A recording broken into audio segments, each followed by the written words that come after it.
Belakangan ini tuh gue ngerasa agak mix up. Kadang energi level gue tinggi banget yang gue mau ngapa-ngapain. Detik itu juga tuh energi level gue langsung drop yang kayak udahlah gak usah ngapa-ngapain. Ntar bahan aja, ini kan udah lagi panas gitu kan, udah dalam kamar aja gak usah ngapa-ngapain gitu. Bukannya gue gak ada hal yang pengen gue kerjain, tapi tuh kayak gue gak tahu mau harus mulai dari mana. Kelamaan di rumah tuh emang bisa bikin mood gue tuh kurang bagus. Jadi gue pengen tuh keluar rumah buat refresh. Tapi cuaca Jakarta belakangan ini tuh sangat-sangat panas. Kayak kemarin gue seharian keluar, pulang-pulang tuh gue langsung sakit tenggorokan. Di rumah aja nggak bagus, keluar juga nggak bagus. Semalam gue konsul sama ChatGPT dan inilah jawabannya dia. Bener banget. Advice dari ChatGPT tadi adalah untuk mencoba melakukan hal-hal yang ringan yang sesuai dengan mood dan energi level di saat itu. Let's just call it a soft countdown kit before the holiday.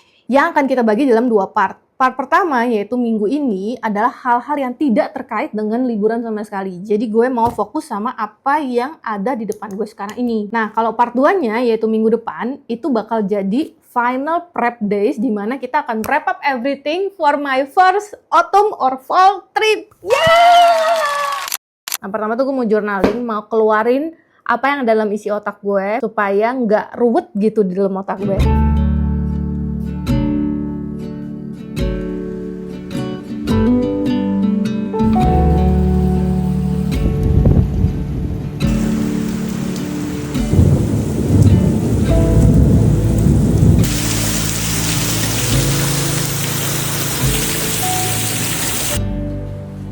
Akhirnya hujan, gila adem banget. Bener-bener ngerasain yang kayak di tengah musim kemarau tiba-tiba datang hujan tuh bener-bener yang kayak berkah, yang kayak Tuhan itu baik. Nah, beberapa waktu yang lalu kan gue pergi ke K-Live yang di Blok M. Dan gue tuh kayak beli 2 barang yang very unexpected gitu ya. Jadi ini tuh isinya stiker-stiker gitu.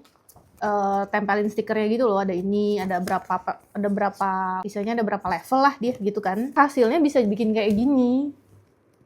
Mungkin orang pada umumnya akan menganggap ini tuh mainan anak kecil, tapi buat gue ya udah, gue masa kecil gue belum pernah ngerjain ini kok. Dan kalaupun di masa kecil gue pernah main dengan ini, apa salahnya kalau ketika kita udah jadi orang dewasa pun masih main ini. Nah, kalau yang satu lagi ini tuh temanya English apartment. Wow.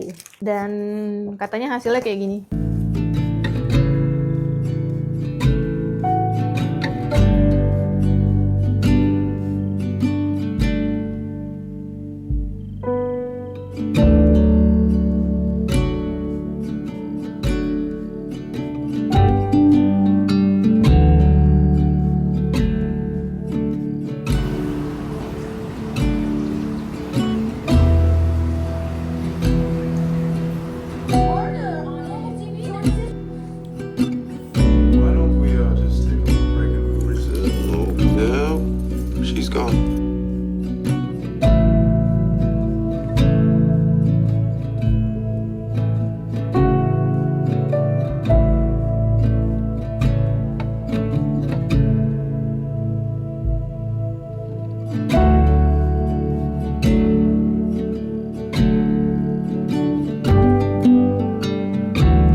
First of all, gue suka banget sama ini. Kita 2 jam sendiri gitu loh, dan bener-bener yang kayak fokus. Kalau ranjangnya ini, berarti jendelanya ini. Kalau di lantai yang lain tuh temanya lebih ke coklat. Dan yang pastinya yang gue suka-suka banget adalah si kata basis ini. Dari halaman-halaman pertama aja tuh, kita tuh udah bisa lihat the banter between Alice sama Peter. Dan dari awal gue baca ini tuh, gue tuh udah bisa langsung ngebayangin kalau dia tuh jadi film tuh bakal kayak apa gitu. Dan gue rada nyesel kenapa gue gak baca buku ini dari awal Oktober, padahal gue udah taruh ini di monthly goal. Gue gak mau ke Korea kalau gue belum selesai baca buku ini. Kayak gue di Korea bisa kepikiran tentang ini. So far gue kasih 2 jempol buat advice dari ChatGPT. Otak gue tuh udah gak kepencar kemana-mana, gue udah lebih fokus. Nah, kalau kalian juga lagi ngerasain yang sama, boleh ngikutin list yang gue kerjain ngerjain ini, atau mungkin mau konsul sama ChatGPT juga boleh. Tapi selalu gue kasih reminder, ChatGPT itu